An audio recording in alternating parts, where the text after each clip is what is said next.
Assalamualaikum warahmatullahi wabarakatuh. Hari Waalaikumsalam ini, warahmatullahi wabarakatuh. hari ini kita punya tamu spesial, yaitu Era Mayanti, SPD MM. Ini MM-nya fresh from the oven, baru saja di wisuda magister ya. Siapa Era Mayanti? Pertama, Era Mayanti ini sahabat saya. Saya kenal dia pertama waktu di SMA. Dan Era ini sosok yang menginspirasi, dan di antara teman-temannya dulu, ini Era menjadi salah satu alasan penyemangat kami dulu untuk tetap berjuang, apapun itu masalah yang kami hadapi. Kenapa Era ini sangat menginspirasi? Karena hidupnya itu seolah-olah ya semesta itu memberikan banyak sekali halangan kepada Era, seolah-olah ingin menghentikan Era untuk sukses gitu. Mulai dari masalah keluarga gitu ya, keluarga yang tidak bisa mensupport baik secara finansial maupun secara emosional untuk dia sekolah, bukan hanya sekolah di perguruan tinggi, tapi bahkan di SMA dulunya. Terus pada saat mau lanjut kuliah itu banyak sekali masalah yang ditemui gitu ya, bahkan tidak punya waktu itu tidak punya uang ya Raya untuk membayar formulir dulu ya, zaman dulu belum 90.000. online. Jadi kita harus beli formulir untuk mendaftar S1. Nah, untuk itu saja tuh Era nggak punya dulu. Dulu ya, kalau sekarang sih nanti ceritanya ini ya. Nah, dengan semua hambatan-hambatan itu, Era berhasil menyelesaikan S1-nya, sekarang bahkan sudah selesai S2-nya gitu ya. Dan yang lebih keren lagi, dia punya usaha yang cukup sukses, yaitu Almarwah. Dan Almarwah ini dia sebagai owner, terus juga Era sebagai direktur utama PT Cipta Jaya Konsultan. Ya, dan sudah memperkerjakan lebih kurang 20 orang. Ini luar biasa dari eh, cerita hidup, nanti lebih detailnya cerita hidup yang banyak hambatan tadi, tapi Era tidak berhenti sampai yang sekarang sukses menjalani usaha. Nah, video ini dibuat khusus untuk adik-adik mahasiswa yang sekarang sedang berjuang, yang punya mimpi besar, dan mungkin dengan banyak permasalahan hidup, dan Era ini sebagai salah satu contoh bahwa semua masalah itu insya Allah bisa diselesaikan. Ya, oke, Era, terima kasih banyak sudah mau join di sini untuk kita sharing pengalaman. Sama-sama. Ya, Era mungkin bisa cerita dulu sedikit tentang sekarang ya, apa kegiatan sekarang, tentang Almarwah, mungkin tentang Cipta Jaya Konsultan. Eh, Bismillahirrahmanirrahim. Assalamualaikum warahmatullahi wabarakatuh. Sekarang kegiatan utamanya mengelola usaha yang bergerak di bidang produksi pakaian, pusatnya di Bandung, dan sebagai dirut membantu suami dalam bidang manajemen sumber daya manusianya di usaha konsultan. Nah, konsultan ini bergerak di bidang survei dan perencanaan bangunan. Jadi kebetulan suami teknik sipil dan kita bekerja sama untuk membangun bisnis dari nol, dan sekarang dari bidang SDM-nya dari saya dan bagian keilmuannya dari suami yang kebetulan lulusan teknik sipil. Itu Itu kegiatan setiap harinya. apa namanya, di bagian jadi mengelola konveksi sama mengelola SDM gitu ya. Dulu backgroundnya Iya, apa sebenarnya, Ra? backgroundnya kalau di S1-nya itu saya sebenarnya lulusan pendidikan, tepatnya pendidikan sejarah, dan sangat jauh jauh dari apa yang saya lakukan hari ini. Kalau S2-nya kebetulan kita manajemen sumber daya manusia, jadi ada kaitannya dengan kegiatan sehari-hari sekarang, yaitu mengolah SDM. Jadi kita kalau untuk almarwahnya kita produksi, jadi kita melibatkan SDM. Jadi bukan distributor tetapi bagian produksi. Nah, kalau Cipta Jaya Konsultan tentu kita mengolah SDM juga, dan itu sangat ada kaitannya dengan uh, dengan jurusan saya yang sekarang. Itu menarik tadi S1-nya sejarah gitu ya. Terus Iya. bisa yang mana duluan nih? Almarwah duluan yang terbentuk atau Cipta Jaya Konsultan dulu yang terbentuk? Kalau terbentuknya sebenarnya prosesnya di konsultan ya, karena konsultan ini kita mulai dari nol, dari titik nol, karena kita freelance, jadi kita menerima gambar dari perseorangan, misalkan rumah, jadi lebih awal, tapi setelah prosesnya harus panjang ya, karena kita harus didukung oleh pendidikan suami yang harus menyelesaikan S2 dulu. Kalau almarwah itu belakangan, yang tadinya sebenarnya kita targetnya di konsultan. Untuk konsultan kita harus punya keilmuannya di teknik sipil. Jadi saya mengambil keputusan melakukan bisnis almarwah ini awalnya untuk mendukung pendidikan suami gitu. Jadi belakangan sih almarwahnya. Mendukung pendidikan suami ini maksudnya untuk mendukung secara finansial begitu ya? Ya, karena kebetulan kita untuk pendidikan suami kita modal nekat doang. Jadi kita ke Bandung hanya bawa uang 15 juta dan uh, almarwah ini terbentuk dari ketidaknyamanan kita karena kita ada di luar zona aman kita. Jadi yang awalnya hanya untuk mencari sampingan, alhamdulillah sekarang sudah menjadi usaha tetap. Nah, Dan mungkin perlu diceritakan ya. Sebenarnya era ini dari Pekanbaru ceritanya ya. Jadi dari Pekanbaru terus datang ke Bandung gitu ya untuk melanjutkan studi suami ya waktu itu ya era ya. ya, Sudah berapa orang kamu waktu itu putranya? Dua. kita punya putra sama putri yang usianya sangat belia. Kalau yang tua itu baru 2 tahun dan yang kecil itu baru 11 bulan. Kita bawa tuh ke Bandung. Tadinya kita ada rasa takut ya, karena kita sudah di zona aman waktu itu. Karena suami sudah bekerja di perusahaan yang menurut kita itu sudah mencukupi dan bahkan lebih dari cukup. Tapi kita berpikir bahwasanya kalau kita ingin lebih merdeka secara finansial, maka kita harus keluar dari zona aman, kita harus berbisnis. Karena mungkin kita memikirkan saat itu, Rasul ngajarin kita berbisnis nih gitu. Kebetulan sebenarnya waktu saya mau masuk ke jurusan sejarah itu bukan pilihan saya yang utama. Karena saya memang bermimpinya jadi pengusaha. Maka kita berpikir kita harus lanjutkan pendidikan, tidak boleh di zona amanah. Kita berangkat ke Bandung dengan membawa 2 anak yang sangat balita, punya modalnya cuma 15 juta di luar uang pendaftaran. Kita cuma bawa kompor, 1 tas kain, bed cover 1, dan kita mulai hidup di Bandung. Tadinya saya bilang ke suami, kalau suami lebih tinggi ya rasa takutnya. Kenapa? Karena beliau itu laki-laki, harus ada ketakutan bisa nggak nafkahi istri ketika kuliah. Nah, jadi waktu itu saya bilang seminimalnya nih kita bisa punya tangan untuk jadi buruh cuci di Bandung. Yang penting kita kuliah dulu deh. Insya Allah nggak bakal mati deh. Nah, waktu itu kita berani. Nah, berani.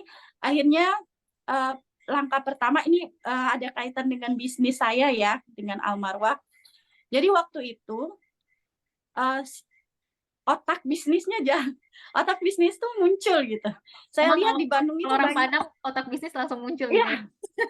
Jadi lihat apapun tuh yang kepikiran bisnis, karena saya pikir kalau 15 juta saya cukupkan untuk 2 tahun masa pendidikan itu jikalau selesai kan. Jadi akhirnya saya pikir saya harus cari uang nih.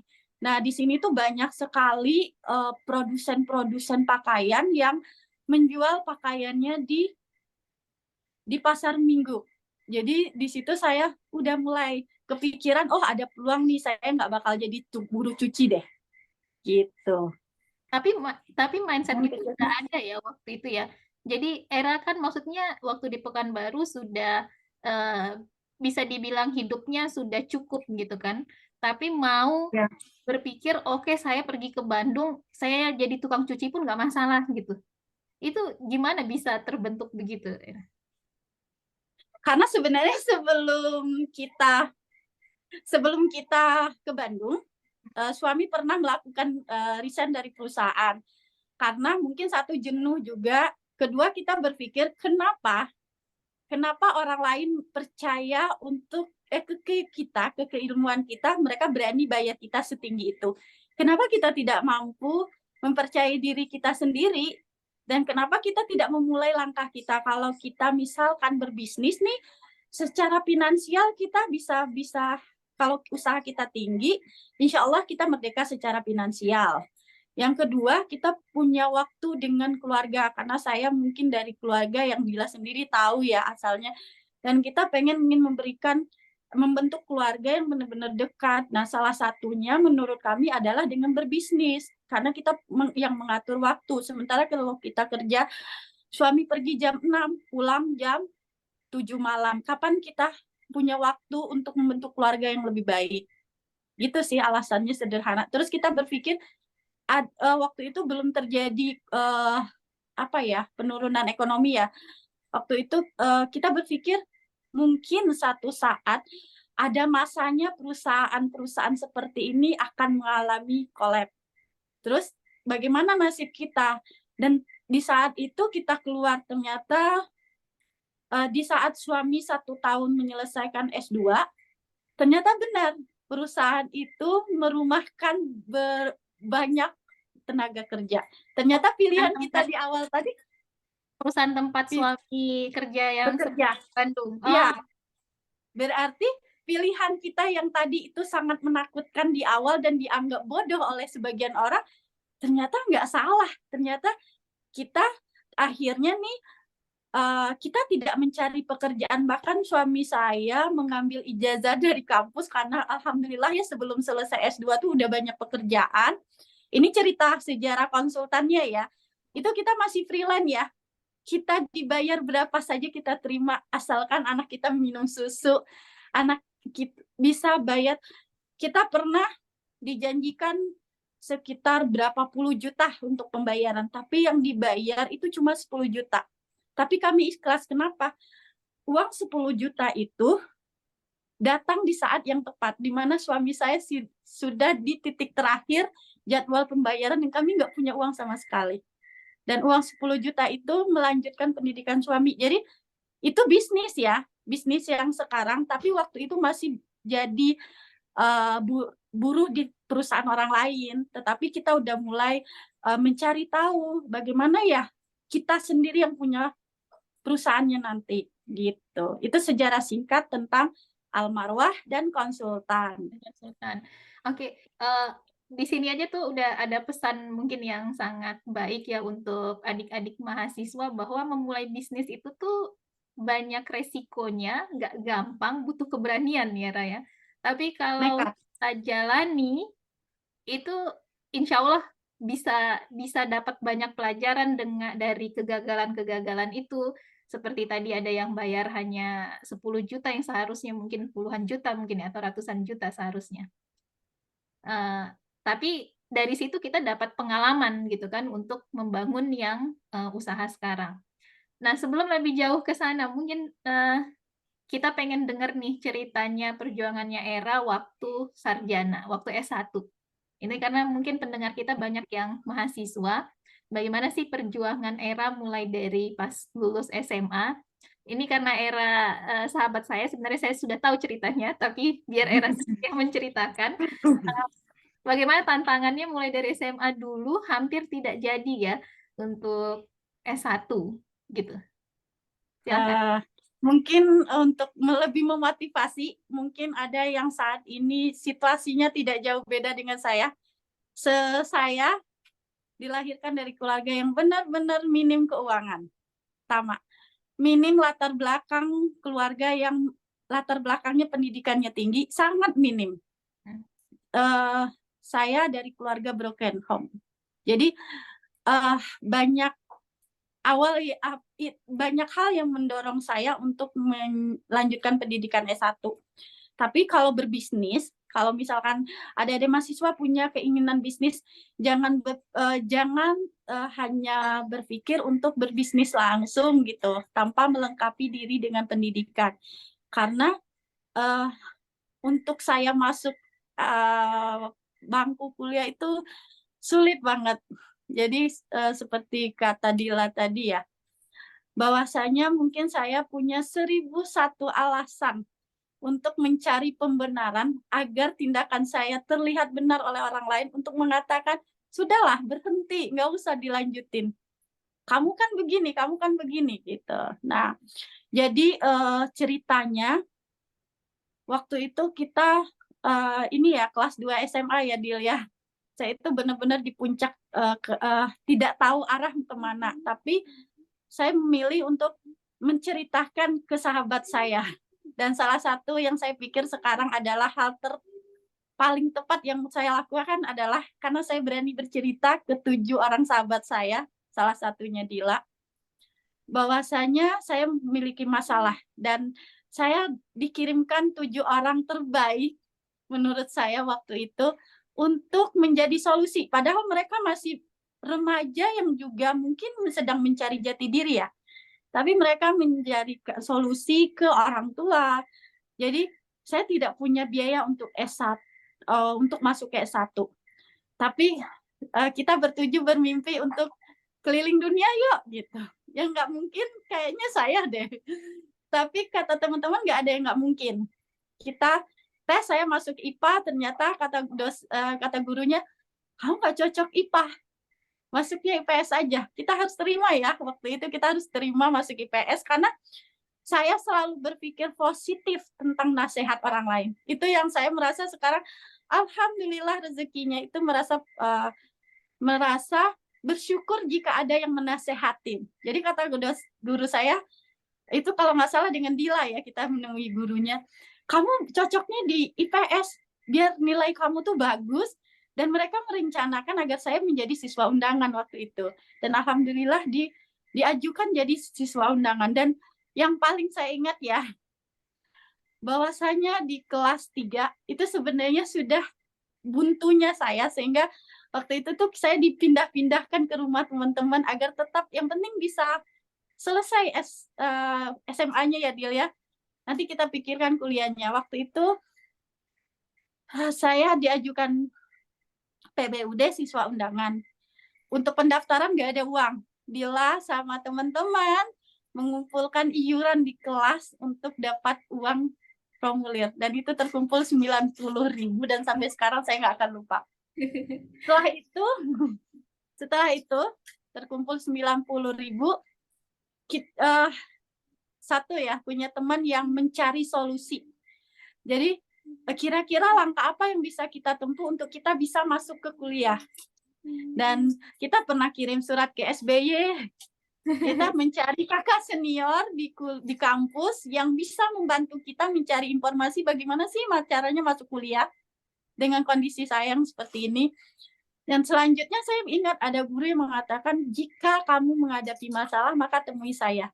Dari situ kita temui itu 7 orang ya, kita berangkat ke rumah gurunya. Terus kata gurunya, kamu fokus belajar sungguh-sungguh, masuk siswa undangan, jika lulus temui saya. Dan itulah langkahnya saya bisa masuk, ternyata jadi siswa undangan. Guru itulah yang bekerja sama dengan pihak sekolah, TU, kepala sekolah, untuk mengizinkan saya, untuk membiayai saya masuk ke universitas. Itu cerita singkatnya. Jadi kalau orang dulu itu mungkin kalau lulus SMA ya ngasih tanda oleh-oleh ke guru terima kasih gitu ya waktu perpisahan. Kalau saya dikasih amplop sama guru satu kantor untuk bekal saya daftar untuk mulai kuliah gitu. Itu untuk modal tahun pertama waktu itu ya? Iya, 6 bulan pertama, tapi 6 bulan berikutnya perlu diceritain nggak nih? Ini lebih serem Iya, ceritanya. harus diceritain itu. Jadi saya berani kan masuk ke kuliah, sudah terdaftar tuh, tapi gurunya udah bilang, oke, saya yang biayai. Waktu saya daftar, itu hari terakhir, saya pasti ya belum 100% nih gurunya mau biayai. Di saat itu saya nggak punya handphone, saya daftar, semua orang, banyak mahasiswa ditemani orang tua. Bahkan di depan mata saya ada seorang ibu menggadaikan motornya agar anaknya bisa Iya. bayar iuran. Tapi saat itu saya jadi merinding mengingatnya. Saya tidak ada jalan. Saya ingat dengan teman saya namanya Taubat, kita keliling cari senior yang bisa bantu. Terus ada bapak-bapak yang mungkin kasihan ya lihat saya tanya, terus saya cerita, ternyata dia pinjamin handphone. Saya telepon gurunya. Ini pesan guru saya ke saya, mungkin teman-teman ada yang ngalamin gini. Dengarin Ibu, jangan nangis, kamu harus tenang, kamu harus ingat kamu berbeda dengan anak yang lain. Besok pagi kamu ke sekolah, ambil uang pendaftarannya ke guru TU. Bayangin. Dan besok pagi saya ke TU pagi-pagi, ibu TU-nya bilang gini, muka pucat banget tuh, gimana nggak pucat ya? Kita udah keterima di universitas, uangnya nggak ada sama sekali, nggak ada orang tua, nggak ada saudara. Terus kata kepala sekolah, ayo makan dulu bareng-bareng. Kayaknya saya ada yang dapat penghormatan makan dengan Nggak kepala pernah, sekolah. nggak pernah Apa? kayaknya kita nggak pernah sama sekali di pergi makan dengan kepala sekolah, nggak pernah itu. Cuma Era. Itu cuma saya, makanya aneh gitu ya. Jadi habis itu saya dikasih uang pendaftaran itu hanya selama 6 bulan. Sebetulnya waktu SMA saya tinggal dengan kakak sahabat saya di antara kami bertujuh tadi, dan saya putuskan, Kak, saya keluar dari rumah ini karena saya sudah keterima di universitas. Saya mau mulai hidup baru, tapi saya belum tahu caranya apa. Saya hanya berpikir sama seperti masuk S2 tadi. Yang ada di otak saya harus jadi buruh cuci dan buruh setrika. Karena memang itu keahlian saya dari SMP. Jadi, tapi alhamdulillah yang tadi kaitannya dengan bisnis ya. Bisnis itu nggak bisa ujuk-ujuk kita ada modal gede, orang tua kita punya harta, kita langsung bisnis, nggak bisa. Semuanya harus berproses. Di saat itu saya berpikir bagaimana saya melanjutkan S1.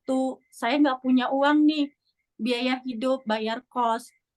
Akhirnya waktu itu kebetulan saya kos di tempat muslimah ya. Jadi mereka kalau mau keluar tuh perlu pakai jilbab, perlu pakai kaos kaki, manset.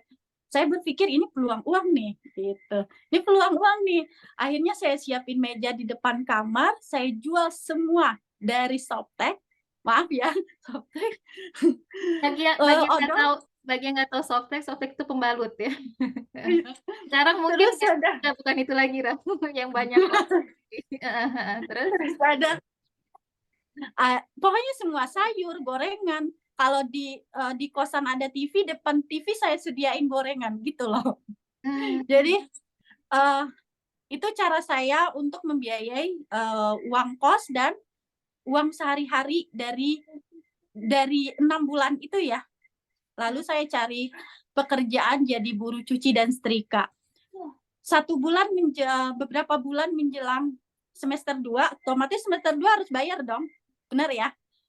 Saya dapat berita dari senior bahwasanya bagi siswa yang berkemampuan ekonominya rendah akan dikembalikan uangnya sebesar 1 juta.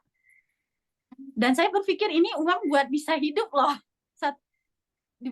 Waktu berikutnya, akhirnya waktu itu ya, saya tidak punya kakak sebagai syarat untuk mendaftar. Ternyata orang tua saya tidak mengurus kakak saya dari awal saya lahir. Dan saking saya berani dan tekanannya berat, saya ketemu lurah, saya cerita sampai lurahnya justru kasihan, ngajak makan lagi. Kayaknya dapat penghormatan. Jadi dapat penghormatan makan dengan orang-orang penting gitu ya. Akhirnya lurahnya ngasih surat keterangan bahwasanya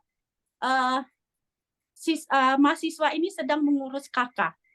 Surat itulah sebagai modal untuk saya mendaftar sebagai mahasiswa yang kurang mampu agar uang pendaftaran dikembalikan 1 juta. Dan alhamdulillah dikembalikan. Tapi ujiannya nggak ada sampai di sana dong. Itu baru 1 semester. iya, Saya harus sampai berapa semester? Sampai 8 semester ya? 8 semester. Apa saya kuat untuk ngejalanin mencari uang demi setiap hari? Terus saya dapat berita ada beasiswa untuk yang pilihan pertamanya pendidikan, dites 3 kali dan keterima mendapat beasiswa gubernur waktu itu. Jadi dari gubernur kita dibiayai selama kuliah dengan syarat IPK harus 3,5 nih. Tapi saya seperti yang Dila tahu, saya di belakangnya ada beban yang mungkin tidak sama dengan anak-anak lain. Karena saya dari broken home, saya punya adik-adik yang harus saya bantu juga. Sebenarnya dengan beasiswa dari gubernur itu saya sudah bisa hidup berkecukupan selama masa kuliah. Tapi waktu itu tidak bisa. Akhirnya saya memilih, kembali lagi ya ke tema kita bisnis kali ya. Saya sudah melakukan bisnis itu sebelum saya punya almarwah dan konsultan. Jadi saya di kampus, seperti kebiasaan saya, setiap di mana ada keramaian, saya akan menyiapkan gorengan. Benar. Kan kalau kita di pendidikan biasanya ada olimpiade ya, olimpiade provinsi. Nah, saya itu tetap aktif di organisasi. Di organisasi itu kan banyak informasi acara ya. Nah, itu saya gunakan, insting itu saya gunain, oh ini bakal ada acara. Saya jual jus. Saya jual jus di kampus, nanti kalau ada dosen saya masuk, kalau dosen nggak ada saya jual jus lagi gitu. Itu ada Terus rasa sih waktu dulu kayak malu atau kan nggak mudah gitu ya berbeda dari orang-orang lain gitu. malu enggak sih, tapi kadang-kadang lelah iya. Kalau malu enggak malu, karena memang saya dagangnya itu yang lebih menguji kan sebenarnya malu itu di waktu kelas 4 SD kan saya udah keliling ya, jual kue keliling. Itu hinaannya luar biasa kan dari SD sampai SMP, keliling dagang kue setiap sore itu hinaannya di sana, fase hinaan di sana. Jadi Udah kalau ya ya kuliah mah udah enggak, lagian waktu itu saya benar-benar bangga dengan status mahasiswa. Kayaknya saya deh mahasiswa yang bangga naik bus kampus gitu. Aku mahasiswa nih gitu. Jadi ya gitu ceritanya. Jadi waktu kuliah ya harus melakoni ini pekerjaan itu, terus jadi buruh cuci, buruh setrika, jalan kaki berkilo-kilo hanya untuk uang 100.000 sebulan. Pernah jadi pembantu ya, Dila kalau pernah juga jadi pembantu ya Ira ya. kerja di Tapi tetap berarti IPK di atas 3,5 waktu itu ya? harus, karena kalau di bawah 3,5 itu langsung beasiswanya dicabut. Luar biasa. Jadi dengan segala kesibukan itu mencari uang gitu ya, dan IPK tetap tetap bisa di atas 3,5. Diajak makan juga nggak sama Pak Gubernur? Oh enggak, kebetulan waktu itu gubernurnya udah ini ya, ada kasus ya. Oh, Jadi ya, ya, ya. jadi Jadi nggak sempat beliau memberikan program itu sebelum beliau kena kasus, dan semoga beliau sekarang sehat karena beliau saya bisa kuliah. Iya, iya mudah-mudahan ya, kan beda ya mungkin kasusnya terpeleset di mana begitu ya, terus yang tapi Iya. beliau juga punya pengaruh yang signifikan di kehidupannya Era. Terus Oke. setelah selesai kuliah berarti dengan beasiswa itu terus dengan bisnis yang dijalankan bisa menyelesaikan S1 gitu ya, Raya? Boleh cerita sedikit lagi nggak ya? Jadi Boleh, boleh. terakhir itu kan memang karena mungkin di akhir-akhir kuliah saya itu memilih untuk bisnis catering, karena yang saya cerita tadi informasi organisasi ke saya banyak kan, saya ikut berbagai jenis organisasi. Nah, karena saya sering menitipkan gorengan ke UKM kampus sehingga itu menjadi peluang. Akhirnya saya beranikan untuk menerima orderan seminar. Jadi kita ngambil cateringnya misalkan seminggu kita ngambil sarapan, makan siang dan ini, dan saya berdayakan waktu itu kita kerjasama sama orang tua, dan alhamdulillah waktu itu ada teman saya yang baik, ya Allah semoga dia mendengarkan, dia memberikan saya modal 10 juta dan di situ saya benar-benar buka cateringnya sampai pesanannya sampai di 1.500 piece kue. Oh, Terus saya pernah di event yang satu minggu kita full kita yang ngatur konsumsinya. Dan itu sudah bisa membantu orang tua di waktu itu. Tapi karena skripsi ya, waktu itu skripsi, itu saya memilih ya sepertinya harus ada yang mengalah gitu. Karena kegiatan saya banyak, bazar Ramadan saya dagang kue. Saya pernah dengan nekat banget cari supply toko-toko atau rumah makan yang menerima pesanan alpukat. Jadi saya jalan kaki menemui pemilik rumah makan, kafe untuk menawarkan alpukat.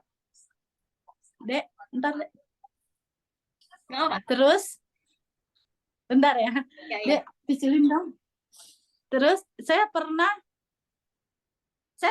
menemui pemilik kafe sama rumah makan untuk menawarkan alpukat, dan alpukatnya itu saya ambil dari kampung kita, Dila dan saya di Lintau. Oh. Itu dari kota kita itu 6 jam perjalanan ya. Saya cari alpukat, seorang gadis masuk kampung-kampung cari alpukat ya. Jadi cari alpukat Pergi langsung ke sana. Langsung ke sana, terus kita beli dan permintaannya tinggi. Dan ada kisah yang benar menarik di mana saya beli alpukat terus dibawa pakai bus besar dan alpukatnya tumpah di atas bus dan itu berjatuhan di jendela bus, dan waktu itu malam hari maghrib gitu ya. Saya nangis, ya Allah, segininya ya usaha saya untuk kuliah. Kenapa saya nggak bisa untuk seperti anak-anak gadis yang lainnya? Itu bisa dijadiin alasan untuk menyerah kali ya. Tapi saya nggak nyerah, dan kenapa usaha itu tutup? Karena memang saya harus mendahulukan skripsi waktu itu. Itu kisah di S1, perjuangan saya kuliah dan bisnis saya di S1. Terus selesai S1 menikah ya dengan Bang suami. Ferry. Bang Ferry. Pada saat menikah, terus setelah itu Era bekerjanya masih di bisnis. Waktu di awal menikah kita nggak kerja, saya nggak kerja karena memang ingin mengurus anak, konsepnya ya rumah tangga. Jadi tapi sudah memikirkan bisnis apa. Ada waktu sekitar 1 tahun ya saya off, saya benar-benar jadi ibu rumah tangga, dan bisnis tadi saya tinggalkan dengan keluarga. Ternyata memang tidak semua orang ya punya keahlian ya. Ternyata bisnis itu tutup. Terus yang saya sampaikan tadi bahwasanya kita sempat resign dari perusahaan, dan kita suami istri itu kata orang nih melakukan hal gila yang benar-benar gila, nggak masuk akal. Kita berhenti, kita jual sayur di pasar, suami istri kita cari nangka keliling, cari terong, singkong untuk dijual di pasar. Padahal tadinya suami saya itu project manager. Nah, suami saya ke pasar, tapi saya tidak pernah menyesali fase itu, karena di situ suami jadi tahu cara berinteraksi dengan orang lain, tahu banyak hal. Kita juga sempat jual soto, buka warung kelontong di depan rumah. Mungkin ya itu titik jenuh suami, dan saya ikuti. Akhirnya karena punya anak kedua, suami memilih untuk bekerja lagi, dan baru setelah anak umur 11 tahun kita memutuskan lagi untuk kuliah. Tapi sasarannya tetap nih ya, kuliah lagi S1 bukan untuk membawa ijazah kita sebagai pelamar kerja, tetapi langkah kita untuk mendapatkan ilmu agar orang percaya ke kita, dan kita bisa memulai dari bawah. Dan saya ingat banget ya, waktu itu kita pertama kali ambil orderan gambar rumah. Saya itu lagi nggak ada beras sama sekali di rumah ya, karena suami saya pengangguran. Saya berharap suami saya bawa uang nih buat beli susu dan beras. Ternyata kita cuma dibayar pakai martabak. Masih menyesal dibayar pakai beras ya. Jadi bisnis itu benar-benar mental sih, harus yang kita persiapkan mental dulu gitu. Jadi kisahnya gitu ya, awalnya yang konsultan ya, kita bicara sejarahnya konsultan. Karena mungkin orang berpikir konsultan, oh harus modal gede dong, buka bisnis itu. Kita benar-benar nggak punya modal. Bahkan atau mungkin harus ada relasi dong di dinas, di pemerintahan. Kita dari keluarga broken home dua-duanya. Dan orang tua saya buruh, bahkan pembantu, dan orang tua suami juga tidak jauh dari situ. Saya bukan mau merendahkan keluarga, tapi mungkin ini bisa dari lisan saya bisa jadi satu hal yang membuat orang berpikir positif, yang lagi punya masalah mungkin jadi, wow, aku masih beruntung gitu. Jadi kita dibayar pakai martabak, tapi mungkin itu yang terbaik ya. Terus yang kita dibayar setelah itu naik nih dibayar 100.000, wow bisa beli susu anak. Terus saya ingat ada yang nawarin pekerjaan gambar ya, proyek perumahan.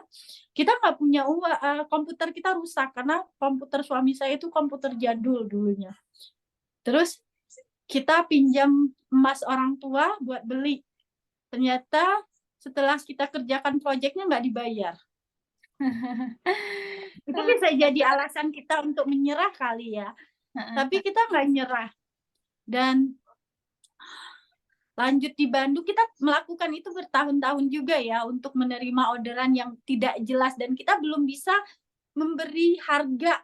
Kamu mau dibayar berapa? Anda mau bayar berapa? Kita belum bisa karena kita sadar keilmuan kita, pengalaman kita kan belum ada ya. Makanya keputusan untuk kuliah adalah keputusan yang terbaik. Nah, setelah suami kuliah nih, kita melakoni lagi 2 pekerjaan berarti ya suami saya. Pertama konsultan dalam bentuk freelance, yang kedua saya cerita lagi nih sejarahnya kenapa almarwah itu ada. Jadi saya ingat Santi kali ya Dila. Santi teman kita ya, teman SMA Dila, teman SMP Dila ya. SMP ya. Ya SMP Dila. Dia bilang, Bu, datang tuh ke Pasar Baru, pasti otak bisnis ibu bakal jalan. Datang tuh ke Gazebo, pasti otak bisnis ibu jalan tuh gitu. Itu kata-kata pertama beliau. Iya benar. Dari kata-kata beliau nih kepikiran. Akhirnya saya naik angkot, anak ditinggalin, kita cek, oh iya banyak nih barang-barang yang bisa dijual gitu. Nah, ketika kita punya ide, maka sebenarnya lingkungan orang-orang terdekat itu adalah support tertinggi. Saya masih ingat teman saya namanya Atman Syah, itu nggak pernah akan lupa. Dia pertama kali orang yang membeli jaket saya. Di situ dia minta dibordir dan saya harus keliling nih. Di mana ya tempat bordir? Dari keinginan teman, memenuhi keinginan teman tadi, saya jadi tahu ternyata di Bandung itu benar-benar banyak tuh usaha rumahan yang menyiapkan jasa bordir. Oh ini peluang lagi nih gitu. Peluang lagi nih. Akhirnya saya jual online dulu sembari mencari-cari siapa yang kira-kira mau memesan seragam ke saya. Akhirnya saya jualan ya, ini cerita. Dulu itu almarwah itu kita beli barang ke grosir. Itu pun belinya sedikit-sedikit karena modalnya sedikit. Itu bawa anak satu di dada, digendong, satu dipegang. Dan anak saya itu sudah 3 kali hilang karena lepas dari genggaman. Dan saya bilang ke anak kan, pegang jilbab Umi ya, kalau tidak kakak hilang. Dan itu saya latih dari kecil. Terus kalau naik eskalator bawa barang kan kresek ya, kita nggak punya motor ya, kita belum punya motor. Kalau bawa kresek, saya akan antar satu-satu pakai sambil bawa anak tuh dibawa ke atas, simpan lagi di atas, balik lagi ke bawah. Itu yang saya lakukan naik angkot. Nah, itu rumah kita itu satu ruangan saja di situ semua. Dan saya mulai di situ foto seadanya. Dan alhamdulillah itu dapat orderan seragam pertama dari Caltech ya, kalau dulu Caltech ya, terus ganti jadi Chevron. Nah itu ada yang pesan seragam. Oh saya melihat peluang, akhirnya saya pulang ke Pekanbaru bawa 2 orang anak, suami masih kuliah di Bandung. Saya keliling di kampus Unri, kampus S1 saya. Saya keliling satu-satu menemui orang-orang dan saya mengatakan saya bisa carikan orderan nih di kampung di Pekanbaru, di Bandung. Itu asal muasal konveksi ini ada ide kenapa harus ada Almarwah dan konveksi ya. Jadi Almarwah itu produksi saya sendiri, di konveksi saya sendiri gitu. Nah, jadi Modalnya dulu dari mana, Ra? Maksudnya untuk memesan banyak itu kan tetap harus bayar DP mungkin ya sama sama yang grosirnya atau gimana sistemnya? Jadi kalau yang untuk yang dagangan online saya, online Shopee-nya itu masih pakai uang saku. Makanya belinya cuma 3, 2 Hmm. gitu. Nah, kalau yang seragam itu saya pelajari ternyata mereka bayar kita pakai DP nih gitu. Jadi DP Dan dari orang yang beli mereka Pekanbaru tadi jadi itu untuk ya, DP-nya yang di grosirnya gitu ya. ya. Jadi dulu itu di sini itu kan ada pasar pakaian terbesar di Bandung. Ada pasar baru, ada Andir. Dan ada pasar Andir itu di atasnya tuh rata-rata mahasiswa, di paling atas ya kan ada seperti musola, itu isinya mahasiswa, mereka jual online. Dan penghuninya salah satunya saya gitu.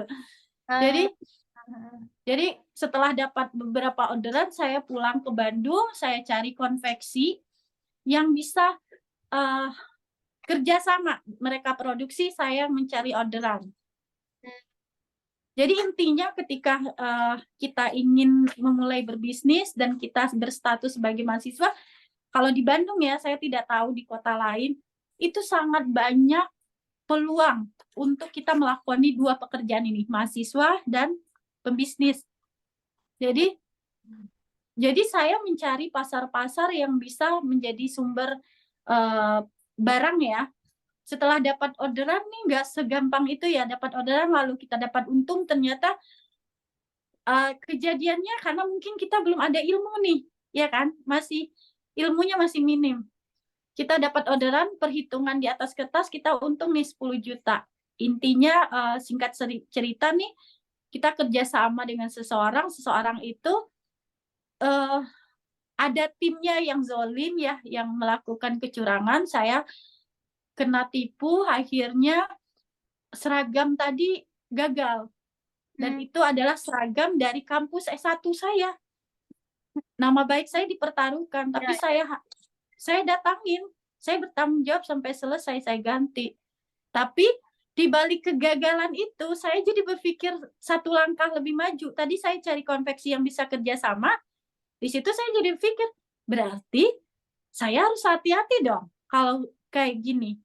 Berarti kata suami, ya udah kamu belajar jahit aja. Saya privat jahit. Kata gurunya, jangan pernah gunting kain dulu. Kamu belajar pola dulu. Tapi saya sudah terdesak, ini ada orderan nih. Saya harus segera jahit. Saya buat terus sampai itu kegagalannya itu kain yang salah itu satu gundukan gede gitu. Nah, hmm, dari mana saya dapat mesin? Kan sekarang itu saya sudah punya banyak mesin ya. Nah, pertama kali saya dapat mesin, saya dipinjamkan uang 1.200.000 oleh salah satu teman kuliah S2 suami. Saya beli mesin bekas. Saya awalnya punya 2 mesin, obras sama jahit. Dan itu kita letakkan di ruangan yang tadi saya cerita, kosan saya. Di sana anak main, di sana suami belajar, di sana saya belajar jahit. Dan ternyata nggak segampang itu. Saya tidak bisa menggunakan mesin jahit karena itu 2 bulan saya mempelajari bagaimana biar dia hidup. Nah, ternyata suami saya support ya, dia yang belajar jahit duluan. Oh, jadi Jadi suami ikut belajar jahit suami juga. yang bisa menjalankan, karena saya nggak punya keberanian untuk menjalankan, suami dulu nih, suami yang ngajarin ke saya gitu. Tapi kita tetap terima orderan dan masih dikerjakan oleh konveksi lain. Dan itu suami saya ya, kita belum punya motor. Suami saya mau masuk kuliah, itu kadang-kadang tuh badannya basah sama keringat. Teman-teman tuh pada senyum-senyum tuh. udah Ferry dari mana gitu ya. Ya suami saya dari itu mangkul kain rolan, naik angkot, langsung masuk kampus. Alhamdulillah kita beli motor 2.500.000. Dari semenjak punya motor tuh kita bener-bener hampir setiap hari di atas motor, hujan panas, berempat dengan anak kita sudah berteman dengan alam Bandung, kita mencari konveksi. Saya nggak bisa nungguin guru privat saya untuk ngajarin, karena itu teori banget gitu, aplikasinya harus cepet gitu. Akhirnya suami nemanin saya cari konveksi-konveksi. Saya bertanya kan, rata-rata konveksi itu laki-laki ya, semuanya rata-rata ya, ownernya tuh laki-laki. Suami saya nemanin, saya belajar dari konveksi ini, belajar tentang bikin craft, dari konveksi ini belajar tentang buat tangan bagaimana, manset gimana, kerudung gimana gitu. Dan mesin yang tadi akhirnya suami selesai S2 ya, alhamdulillah selesai S2. Kita berpikir kita harus keluar nih dari kontrakan yang dekat dengan kampus suami, harus cari kontrakan yang lebih besar agar kita bisa buka konveksi. Tapi saat itu suami sudah mulai freelance dengan angka yang lumayan gede. Sehingga ketika dia tamat kuliah, dia sibuk dengan kegiatan jasa menjual gambar, ya kan? Jadi akhirnya dia lupa kalau ijazahnya belum diambil dan dia nggak pernah gunain ijazahnya untuk ngelamar kerja.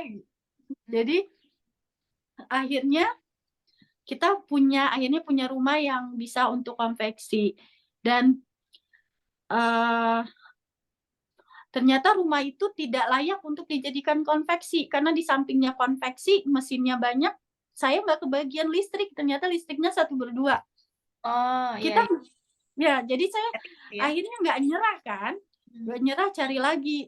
Pertama kali saya dapat itu ada kontrakan kamar di samping pemakaman umum, bener-bener ini Masya Allah, pemakaman umum, pemakaman. TPU ya. Depannya kuburan itu. Saya beranikan kontrak itu kamar, terus karyawannya siapa gitu. Banyak kayaknya ada di situ. Rasa takut udah nggak ada tuh, yang penting udah nggak ada. Biasanya lihat kuburan kita takut ya. Keinginan untuk sukses itu sudah menutupi mata batin saya untuk melihat kuburan gitu. Akhirnya kita cari nih orang yang kira-kira mau menjadikan kita bos untuk pertama kali. Nah, ceritanya ada nenek-nenek yang secara usia nggak keterima lagi nih di pabrik, tapi bisa jahit. Saya dengan sok pede, mau nggak jadi karyawan saya, padahal saya belum punya modal tuh. Tapi dialah orang pertama yang, dia sekarang almarhum ya, jadi dia yang pertama orang yang mengakui saya bos gitu. Karyawan pertama ya. Jadi punya karyawan, bulan kedua kita selesai, itu pas bertepatan dengan puasa Lebaran kali ya. Lebaran pertama itu adalah hal terbaik. Penghasilan kita hanya cukup untuk memberi THR karyawan 2 orang. 100.000, saya ingat 100.000 THR-nya. Saya nggak punya uang untuk Lebaran. Itu mau nangis, mau gimana, saya itu dicariin lokasi buat nangis sama suami gitu. Tapi di perjalanan itu ya pas sudah maksudnya sudah S2 ceritanya gitu ya, tapi masih ada. Iya, masih. Terus tapi sebelum cerita THR ini ya. Halo, iya. Masih jelas kok suara. Sebelum cerita THR ini ya, ada kisah yang mungkin bisa menginspirasi mungkin kita untuk mencapai mimpi kita harus kehilangan hal yang berharga. Saya mungkin merasa harus menceritakan. Jadi karena rumah saya dengan tempat kontrakan, tempat menjahit itu jauh, dan lokasi itu sangat jauh dari pasar, dari jalan besar, dan saya ini punya kelemahan yaitu nggak bisa mengendarai sepeda motor. Jadi untuk melakoni pekerjaan sebagai pengusaha pakaian, saya harus jalan kaki kemana-mana. Beli benang jalan kaki, jemput anak sekolah jalan kaki. Ketika pekerjaan saya tidak selesai, saya harus berkeliling mencari penjahit lain. Waktu itu sudah ada pengiriman ekspedisi ya. Nah, itu harus saya antar, kalau nggak ada suami, saya terpaksa antar jalan kaki atau pakai angkot gitu. Dan saya Berarti kebetulan hamil. angkat sendiri Iya, semua barang. belanja itu naik angkot, kreseknya bisa 6 kresek, dan itu saya lakoni pindah-pindah angkot. Dan kebetulan saya lagi hamil 7 bulan, di situ mungkin ya titik terendah waktu itu tuh anak saya meninggal dalam kandungan, dan saking sibuknya saya tidak tahu janin saya sudah tidak ada nyawanya.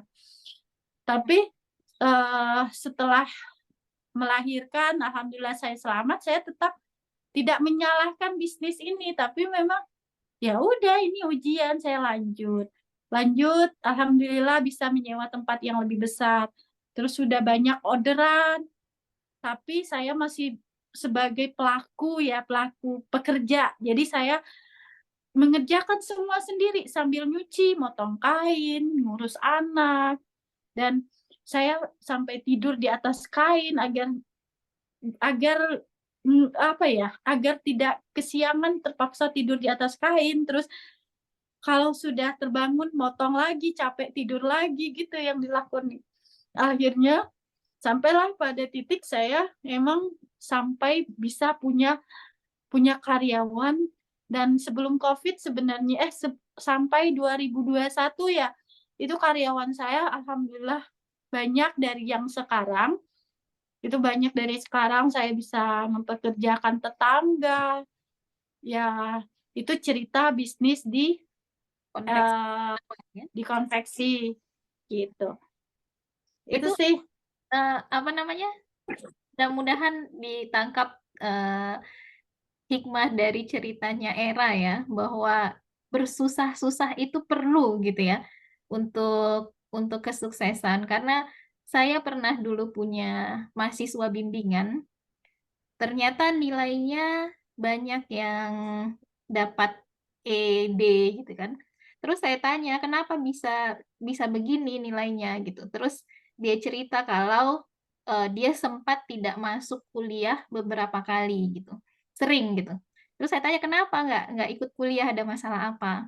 Ternyata masalahnya sangat sederhana, Rah. Dia nggak punya motor. Oh, Cuman karena nggak punya motor, jadi dia tidak pergi ke kampus. Padahal di Kendari itu ada angkot ya, ada angkot. Dan maksudnya tadi tuh sangat relate sekali dengan Era cerita. Era bawa barang banyak, punya anak gitu ya, mau jalan kaki untuk pergi ke ekspedisi, pergi mencari bahan gitu ya. Eh, Tidak menghalangi itu yang keterbatasan tidak punya transportasi sendiri gitu, tidak punya motor, tidak punya mobil gitu. Nah, mudah-mudahan mahasiswa juga di sini bisa bisa punya semangat yang seperti Era gitu. Jadi selalu kita cari cara bagaimana caranya supaya menghadapi kelemahan yang kita miliki, dan tidak tidak segan untuk melakukan kerja keras gitu ya, jalan kaki. Orang lain mungkin banyak dari kita kalau kita jalan kaki itu malu gitu ya, apalagi di kampus terus dilihat temannya kok jalan kaki gitu. Itu sesuatu yang mungkin masih tabu di Indonesia, padahal kalau di luar negeri jalan kaki itu biasa gitu ya. Oke, lanjut. Aku penasaran nih, Ra. Apa yang bisa membuat Era itu eh, melakukan, walaupun banyak tadi alasan untuk berhenti, tapi tetap jalan. Sebenarnya kekuatannya itu datangnya dari mana gitu? Kenapa banyak orang yang memilih untuk berhenti, tapi Era nggak berhenti gitu? Why? mungkin motivasi terbesar aku itu adalah keluarga ya. Baik keluarga suami ataupun keluarga aku, karena kita memang dari keluarga besar, sama-sama keluarga besar, dan dari keluarga broken, tidak kuat secara ekonomi. Dari konsultan misalkan, aku percaya ketika kita nanti misalkan punya usaha, kita bisa melibatkan orang-orang terdekat. Itu cara kita mencintai mereka. Waktu aku belajar menjahit, imajinasi aku, pikiran aku adalah bahwasanya nih adik-adik bisa diberdayakan. Mereka bisa jadi pengawas, pengelola, karena saya berpikir begini ya, nggak enak kayak aku kali ya. Jadi saya berpikir begini, kalau saya nih insya Allah selamat sama suami, karena kita yakin bahwanya suami akan menafkahi nih. Tapi bagaimana dengan mereka? Mereka telah menjadi bagian hidup kita dari mereka kecil, kita tumbuh gitu. Itu motivasi. Jadi motivasi terbesar adalah adik dan orang tua, karena kita memang dari keluarga yang jauh dari desa yang menurut saya, jika saya tidak selamatkan diri saya dengan cara bisnis ataupun pendidikan, maka tidak ada pilihan selain jadi petani. Bukan saya bilang petani itu tidak bagus ya. Maksudnya saya hanya jadi buruh di sawah, dan menurut saya itu hanya bisa dilakukan ketika punya tenaga gitu. Kalau kita sudah tua bagaimana? Dan yang menjadi faktor kuat juga ya, karena saya sudah merasakan lapar itu tidak enak. Lapar itu tidak enak. Minum air seharian itu nggak enak. Karena baik itu waktu saya sebelum berperan sebagai istri, saya sudah merasakan lapar itu. Dan bekerja sebagai budak, saya pernah jadi buruh cuci, maaf bicara ya. Bagian pakaian terdalamnya manusia itu saya cuci dengan tangan saya sendiri. Itu nggak enak gitu. Saya pernah di posisi saya kerja nyuci di rumah orang lain sampai jam 9 malam, dan saya nungguin orang tua di pintu. Terus saya bilang, ini posisi yang nggak enak banget gitu. Tapi saya nggak punya harta. Saya nggak punya harta buat merubah posisi saya ke atas. Yang saya punya hanya 2 langkah. Kreativitas saya untuk berusaha, 1 ilmu. Nah, makanya apapun rintangan yang kami hadapi ya dijalanin. Dan 1 yang saya belajar dari suami, ketika kamu memilih sebuah jalan, maka jangan pernah salahkan orang lain atas pilihan kamu. Maka kamu harus bertanggung jawab dengan pilihan itu, sepahit apapun. Itu yang saya pelajari. Karena saya yakin buat teman-teman yang S1 mungkin pengen S2 nih, kalau nggak ada modal nggak usah takut dulu. Kalau masih belum menikah apalagi ya. Kalau saya kan memutuskan untuk ke Bandung itu sudah punya anak 2. Berarti jika kami salah mengambil tindakan, maka sebenarnya ada 2 orang manusia kecil yang akan menjadi korban. Itu ketakutannya luar biasa. Akan ada saya merinding ya, 2 orang manusia kecil yang akan menjadi korban atas pilihan kami. Tapi kita sudah memilih, dan di sini jalannya tidak mulus. Tapi kami tetap harus bertahan. Dengan cara apa? Arif berpikir, terus memupuk semangat. Bahkan ya, kalau saya bilang, Salman ITB itu mungkin yang sudah pernah ke Salman ITB, dulu sebelum COVID itu disediakan kopi hangat, teh hangat, dan air putih gratis bagi pengunjung. Rumah kita tidak jauh dari Salman ITB. Bagaimana kami tetap membesarkan anak-anak dengan bahagia di tengah ekonomi kita yang carut-marut, dengan perjuangan kuliah yang tidak mudah. Kita mengajak anak kita berpikir tetap happy di tengah kesulitan kita. Yaitu mereka bahagia walaupun hanya ke Salman ITB. Cuma main ke Salman ITB, dan mereka nggak kenal mall. Karena bagi mereka Salman ITB itu adalah tempat bermain terindah. Karena mereka bisa beli es krim 1, dan itu kalau sudah dapat es krim 1, mereka sudah tahu mereka tidak akan meminta lagi. Dan mereka sangat happy mendapatkan minum gratis dari Salman ITB. Bahkan kita pernah tidak ada yang mau dimakan, kita minum teh dari air yang disediakan Salman ITB itu Seharian anak kita kasih teh hangat karena nggak ada uang lagi. Masya Allah. Dan sorenya kita dapat kiriman dari proyek yang saya bilang tadi ya, yang konsultan kita dibayar cuma 100.000. Terus situasi itu nggak sekali. Saya pernah sudah menahan lapar dari pagi sampai sore. Terus kita terpaksa ngutang mie ke pedagang di bawah kolong jembatan. Dan malamnya dapat lagi kiriman. Terus kita bayar, dan sampai sekarang orang itu sedang seperti orang tua.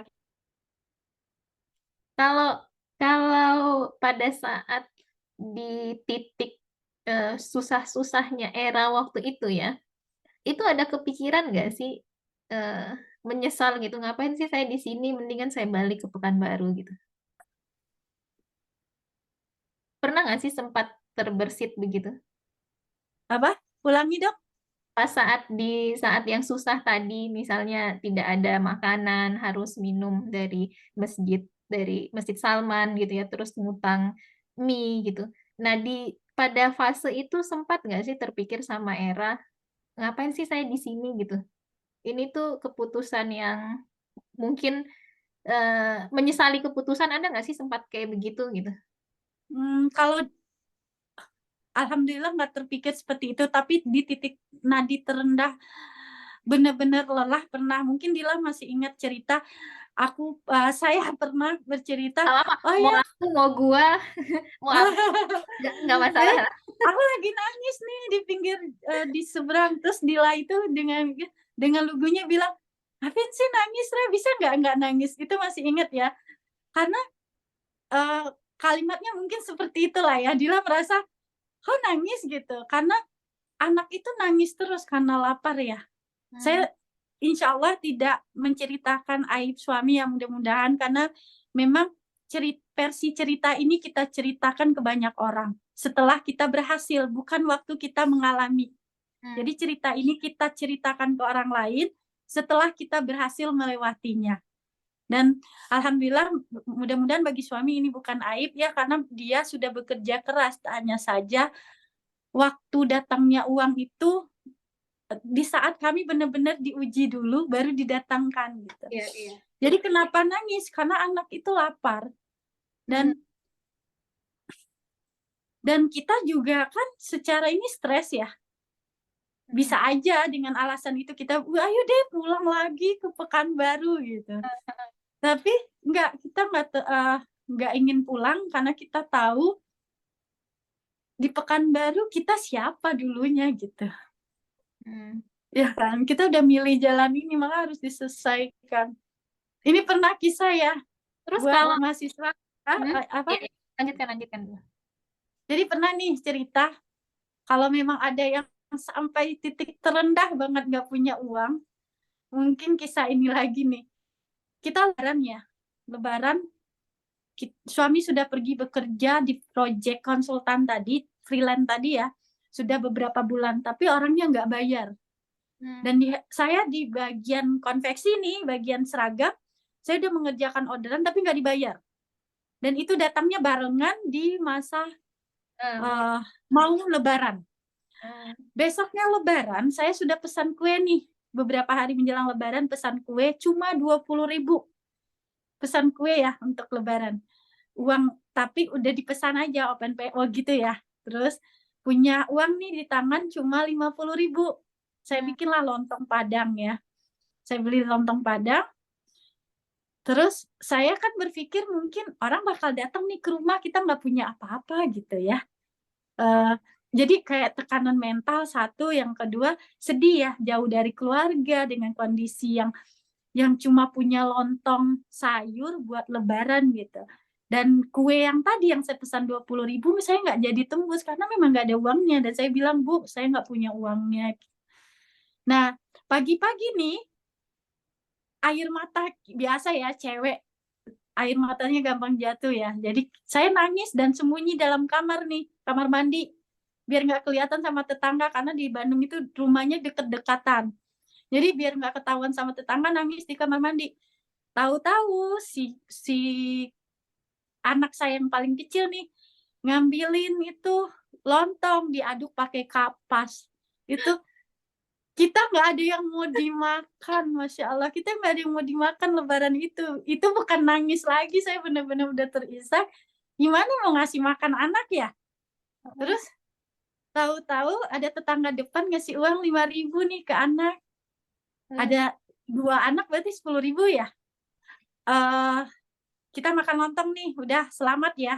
Jadi kita tuh ibaratnya selama kuliah S2 itu menyelamatkan, oh hari ini selamat, besok selamat nggak gitu. Jadi udah dengan 10.000 kita jalan-jalan dengan anak pakai motor.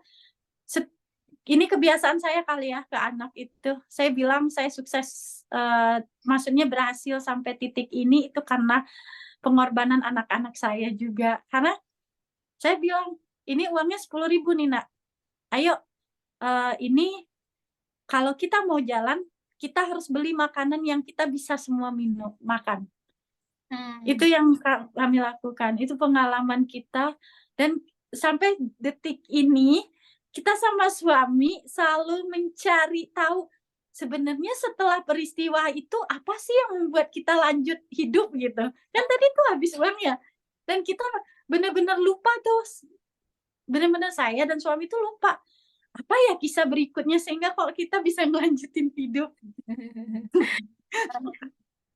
Tapi ini berarti bukti nyata ya, kan di Al-Quran dibilang kalau apa Allah itu tidak akan menguji di luar kemampuan hambanya gitu ya. Iya. Berarti ini mungkin kemampuan Era dan suami ini sangat besar sehingga ujiannya sangat banyak. Eh, tapi mungkin itu yang membentuk Era sekarang ya, dari hal-hal yang pengalaman-pengalaman masa lalu itulah yang membentuk pola pikir, ngebentuk etos kerja dan sebagainya. Benar gak sih? Ya, sangat. Jadi apa yang terjadi di masa lalu sebenarnya bukan untuk siapa-siapa, tapi untuk diri sendiri. Jadi merasa masa lalu itu adalah harta ketika sekarang, oh kalau saya nggak ngalamin ini dulu, saya nggak mungkin punya ketangkasan dalam menghadapi masalah ini. Gitu. Terus Ra, penasaran nih waktu waktu di posisi Era yang sedang di bawah-bawahnya tadi itu ada nggak sih orang-orang yang juga ngomong dalam tanda kutip orang julid gitu ya yang bilang itu loh kamu sih kayak begini gitu. Coba kalau kamu Ada. ada ya, bisa Nah, diceritain gimana Era menanggapi orang-orang begitu. Karena kadang kayaknya, yang oh susah ya, itu adalah menghiraukan kata-kata orang lain, apalagi kalau orang itu orang-orang yang dekat sama kita gitu. iya. Dila mungkin tahu juga ya dari perjalanan SMA ke SMP ke SMA, orang juga mengatakan secara langsung tanpa di belakang ya, nggak di belakang, tapi di depan, Langsung ya. langsung depan mata. Ngapain masuk sekolah SMU 4? Itu mah sekolah orang kaya, kamu mau keluarga broken. Ternyata keterima di SMU 4. Ketemulah Dila, ya kan? Dari SMA mau ke kuliah, itu bukan orang lain yang menyampaikan, tapi keluarga sendiri. Oh, mau kuliah, nggak mikir tuh. Anak saya aja yang saya punya kemampuan begini, anak saya dikuliahkan di sana, juga masih susah, hati-hati loh nanti stres gitu. Nah, ketika mau S2 nih, kita mau kuliah, ya tetap ada yang berpikir, ngapain kuliah? Ada beberapa pendapat begini ya, ngapain kita kuliah? Kita udah punya anak. Kalau kita misalkan nih kuliah, berarti kita ego dong. Kenapa uang yang kita punya tidak kita alokasikan untuk pendidikan anak kita? Kenapa kita memaksakan diri kita untuk kuliah? Toh kita sudah S1, kita bisa belajar dari YouTube, kita bisa belajar dari internet dalam bentuk apapun gitu. Terus ada waktu memutuskan buka usaha juga begitu. Oh, brand kamu tidak menjual. Oh, ini nggak mungkin bisa. Terus gimana Era bisa melewati itu? Satu, eh, Allah menitipkan pasangan yang saya butuhkan. Mungkin bukan yang saya mau, tapi yang saya butuhkan. Jadi melalui pasangan inilah Allah mengajarkan saya untuk apa ya, untuk punya pola pikir yang seperti sekarang. Memagari nih, jadi kita itu sebenarnya sama-sama lemah kali ya. Karena dasarnya dari pijakan keluarganya kan memang bukan keluarga yang kuat secara pendidikan, ekonomi. Tapi karena dasar itu ya, kita orang tua kita pernah gagal dan kita juga tidak ingin menjadi orang tua yang gagal. Makanya suami ngajarin jangan pernah nyerah, jangan pernah nyerah. Terus juga suami itu mungkin tipenya itu tidak apa ya, tipe orang yang tidak muluk-muluk dalam cita-cita. Jadi saya diajarin suami sebenarnya surga dunia itu cuma 3. Sehat ada yang dimakan hari ini, sehat hari ini, dan tidak bertengkar dalam rumah itu udah. Jadi kalau misalkan nih kita tempuh pendidikan dan berbisnis, ya kita temanya bisnis dan pendidikan nih. Kalau kita cari pendidikan, terus kita cari bisnis, kalau nggak berhasil, kita ya nggak ada tanggung jawab ke siapa-siapa karena yang 3 tadi kita harus punya gitu. Karena kita udah dapat surganya. Tapi aku selalu ya sampaikan ke suami pegangan seorang Era terhadap RH Fitri Paradilah itu ada beberapa. Salah satunya gini, kalau kamu sudah targetkan diri kamu dapat 10, maka usaha kamu akan mendekati angka itu. Maka hasilnya nggak akan jauh dari angka 10, yaitu 8 atau 9. Ya kan? Kecil kemungkinan dapatnya 5 ketika usaha kamu pengennya 10.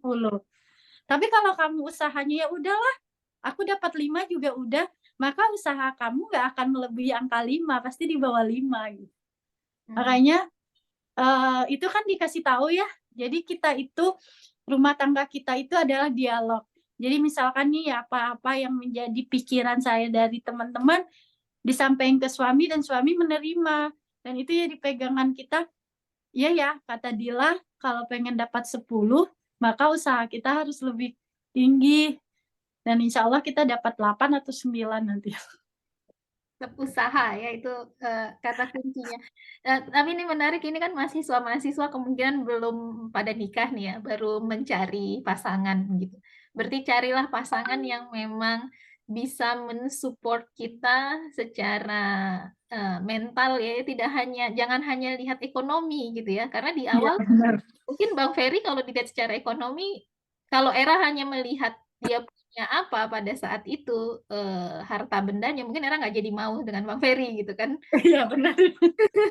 Tapi ternyata justru support itulah yang membuat Era jadi lebih kuat untuk bisa menghadapi tantangan-tantangan itu.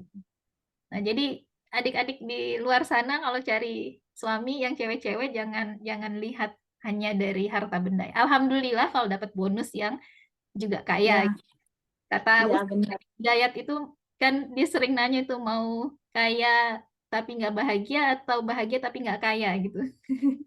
Terus Kalau bisa kaya dan bahagia. pengennya sih dua-duanya gitu kan, kaya dan bahagia. Ah, yang terus kembali lah ke apa namanya, S1 Era itu kan nggak sama ya, nggak beda jauh gitu dengan yang sekarang digeluti itu bidang bisnis gitu. Sementara waktu S1 sarjana pendidikan sejarah gitu. Nah, ini banyak juga mahasiswa-mahasiswa saya atau aku ini enaknya.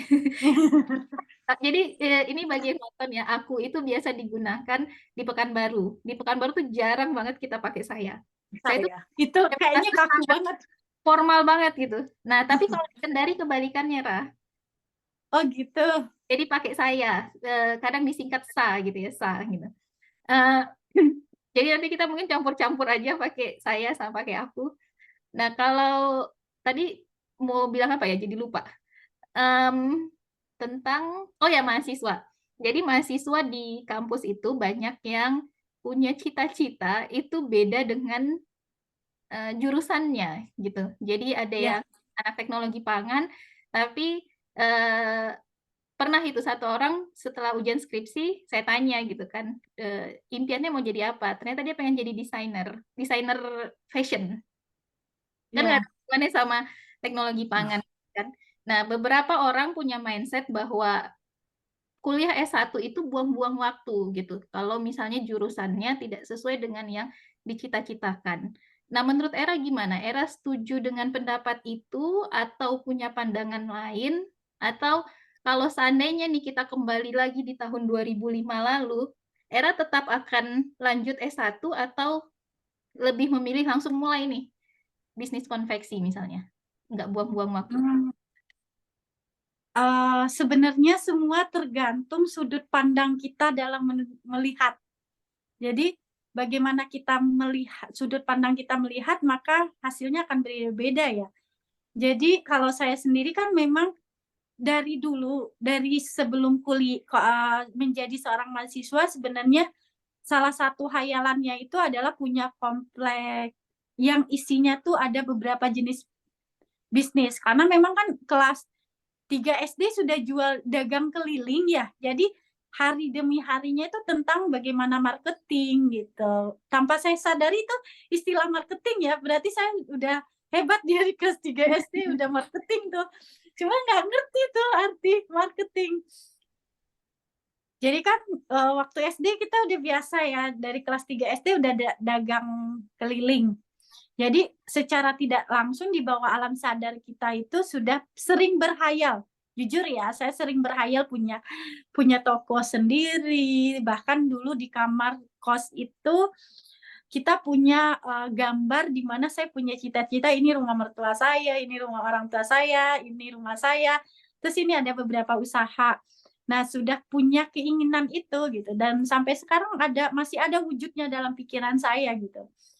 Tapi kembali lagi, kita harus berdamai dengan takdir. Kita ada yang diberi rezeki, punya jalan untuk mencapai tujuan kita, apa yang kita inginkan, jurusan apa, atau kita ke depannya mau mau jadi apa, langkah-langkahnya apa, sudah ada yang ngajarin, sudah ada ekonomi yang kuat untuk menuju itu gitu. Tapi saya di saat itu kan Dila tahu ya, kalau kita itu tidak tidak banyak pilihan untuk masuk S1.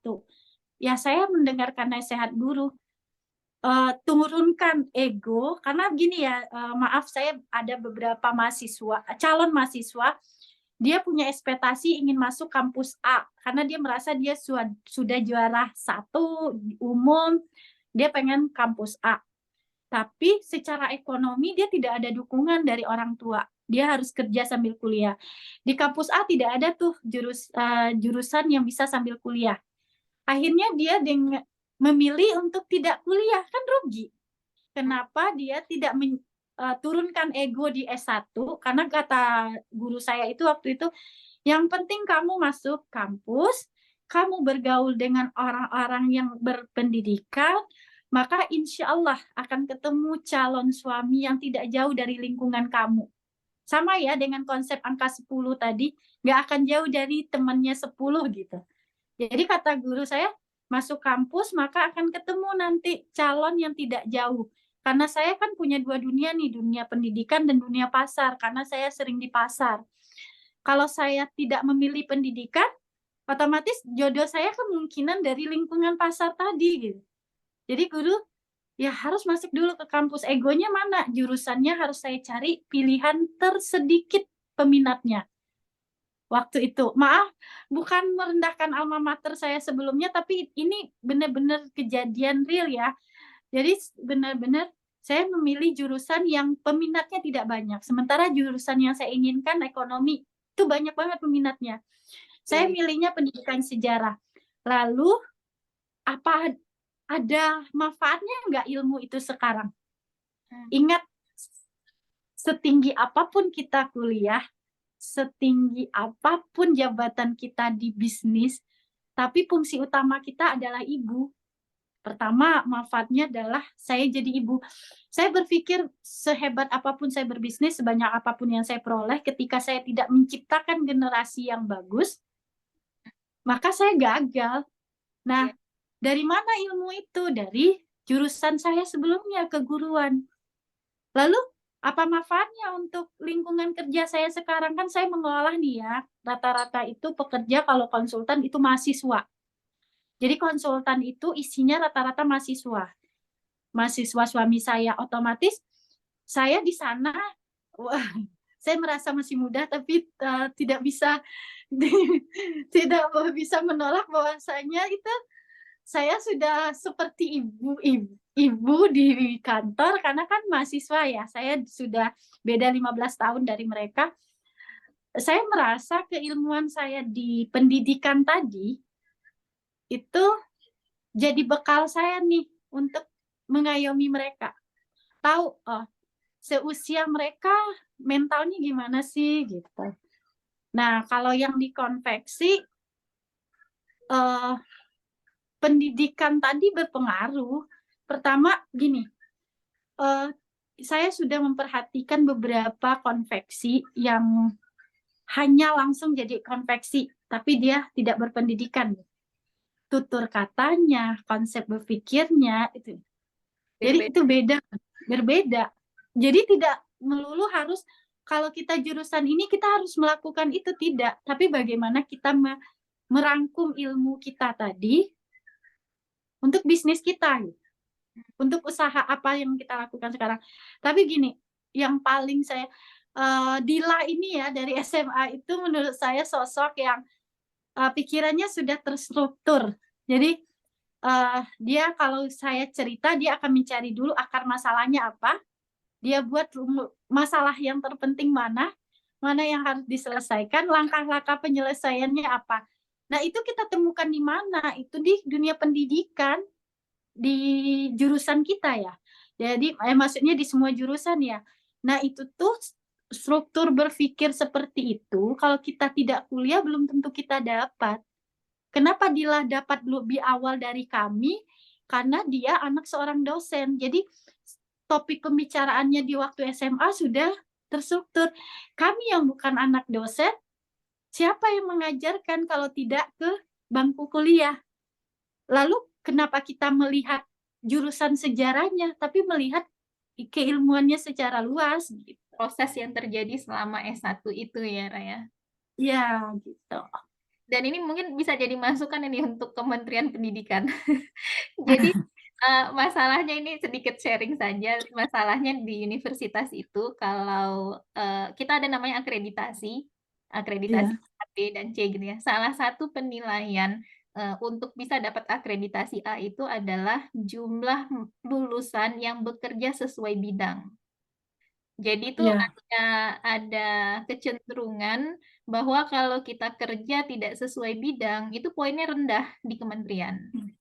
Gitu. Oh, Padahal yang seperti cerita Era tadi gitu ya, bukan masalah sejarahnya gitu, itu bukan bukan jurusan yang salah gitu, tapi dengan Era kuliah di sana itu yang membentuk Era sekarang gitu.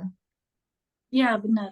Jadi sebaiknya mungkin tidak melihat itu sebagai sesuatu yang orang yang bekerja di luar bidang S1-nya mungkin jangan dilihat lebih rendah dari yang Yang bekerja bekerja di bidangnya. bidangnya gini. Karena memang betul kata Era, proses selama kuliah itulah di sana kita bertemu orang-orang yang circle-nya itu orang-orang yang berpendidikan juga.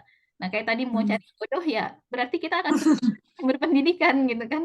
Terus Ya. cara berpikirnya gitu dengan tugas-tugas, dengan apalagi tugas akhir itu kan diminta untuk dituntut untuk bisa kerja mandiri, terstruktur, berkomunikasi dengan orang gitu ya.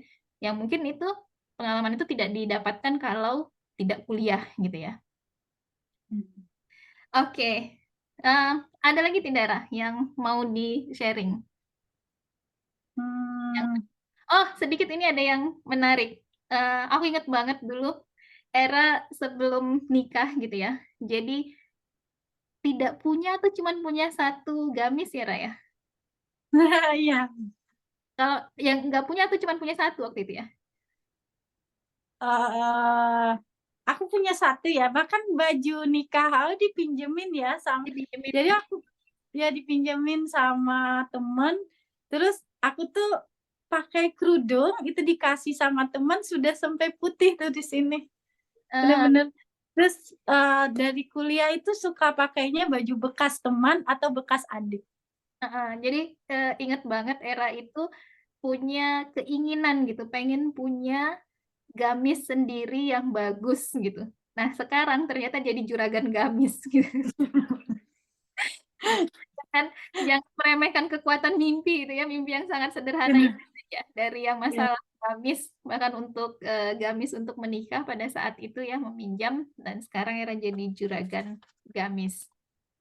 Em, Boleh di sini kalau mau sedikit promosi Almarwah, ada IG-nya kah atau Facebook-nya? Kita ada IG, ada Facebook, ada TikTok, ada Shopee juga. Nanti Jadi bisa cari saja Almarwah Store. Almarwah Store. Nanti mungkin linknya juga bisa nanti pas di YouTube kita taruh di bagian bawah deskripsi. Iya. Oke, Ra, apa lagi ya? Mungkin terakhir ya pesan-pesan untuk eh, closing statement Era, pesan-pesan untuk anak-anak muda di sana, mahasiswa-mahasiswa ataupun calon-calon mahasiswa, apa yang ingin Era sampaikan? Mungkin sedikit ya, apa penutup ya. Kita karena beranjak ini untuk ke masa tua ya, maksudnya usia mendekati 40 itu berarti kan udah fase kita sudah mempersiapkan diri untuk hari tua. Tapi menurut saya seperti apa masa hari tuamu ditentukan sama pilihanmu hari ini. Terkadang pilihanmu tidak tersedia banyak seperti orang lain, tapi kamu tetap harus memilih mana yang terbaik. Dan ketika sudah memilih, maka lakukan upaya semaksimal mungkin yang kamu bisa untuk mencapai tujuan tadi. Jangan jadi alasan nggak punya motor, nggak mau kuliah. Udah drama seperti itu, walaupun sekarang zamannya begitu, tapi usahakan untuk tidak menjadi sosok seperti itu. Karena satu, saya yakin bahwasanya salah satu cara merubah keadaanmu hari ini adalah melalui jalur pendidikan. Pendidikan itu akan mengantarkan kamu kepada seseorang yang lebih bijak dalam menghadapi hidup. Jadi bukan sekedar ah kuliah, dapat satu lembar ijazah. Bukan itu sebenarnya tujuannya, tapi adalah dari pendidikan itu sebenarnya kamu memiliki pola pikir di mana lebih terstruktur dalam menghadapi masalah apapun. Jadi bukan hanya untuk mencari kerja, tapi menyelesaikan setiap permasalahan yang ada dalam hidup. Lalu buat kamu yang punya hambatan kuliah, hambatan itu sebenarnya adalah modal. Modal di mana tanpa hambatan itu mungkin kamu tidak akan ada upaya yang akan menekan diri untuk melakukan usaha, tapi dengan masalah itu sebenarnya sedang melatih diri. Yang mau bisnis, misalkan di posisi tidak ada modal, jangan menyerah. Saya salah satu orang yang meyakini bahwasanya ada hari ini, walaupun mungkin belum seperti orang lain, versi sukses orang lain, tapi bagi saya sukses karena saya tidak memikirkan lagi besok makan apa. Jadi bagi saya sudah sukses dan kita semua punya peluang yang sama, dalam berbisnis. Jangan pernah berpikir bahwasanya kalau kita bisnis pendidikan tidak perlu. Kalau kita berpendidikan ya udah nggak usah bisnis, dari pendidikan saja. Sebenarnya kedua-duanya saling bisa mendukung satu sama lain. Tanpa pendidikan saya tidak akan bisa menjalankan bisnis bagus, tapi dengan tidak adanya bisnis saya juga mungkin tidak akan mendapatkan satu gelar baru di belakang nama saya tanpa ada bisnis tadi. Jadi ada hubungan nggak antara ijazah eh, apa pendidikan dengan ini ya, dengan bisnis? Saling. Kalau kita sangat, kalau kita ingin berbisnis harus diletakkan di pondasinya itu pendidikan. Pendidikan yang akan membantu kita. Terus kalau bisnis bisa membantu pendidikan kita nggak? Bisa, dia saling support, saling ngisi. Dengan kita berbisnis sekecil apapun, dia akan menjadi seperti modal kita untuk melanjutkan pendidikan kita lebih tinggi. Jadi saling terus ketika kita berbisnis dengan ilmu, maka itu akan lebih dihargai. Masya Gitu. Allah. Luar biasa, Era. Luar biasa sekali. Jadi kalau tadi pertanyaannya pendidikan dan bisnis emang ngaruh gitu ya, itu ngaruh banget gitu ya, saling berhubungan. Terima kasih banyak, Era. Terima kasih, Ya, mudah-mudahan ini kasih. wawasannya panjang, mudah-mudahan banyak pesan yang bisa ditangkap oleh pendengar, banyak manfaat, banyak hikmah yang bisa diambil, dan mudah-mudahan bisa menginspirasi, menambah semangat kita semua ya. Menurut saya bukan cuma untuk mahasiswa, saya saja dengarnya jadi semangat gitu ya. Eh, untuk meneruskan apapun perjuangan yang sedang kita jalani. Terima kasih sekali lagi, Era. Assalamualaikum warahmatullahi wabarakatuh. Waalaikumsalam warahmatullahi wabarakatuh.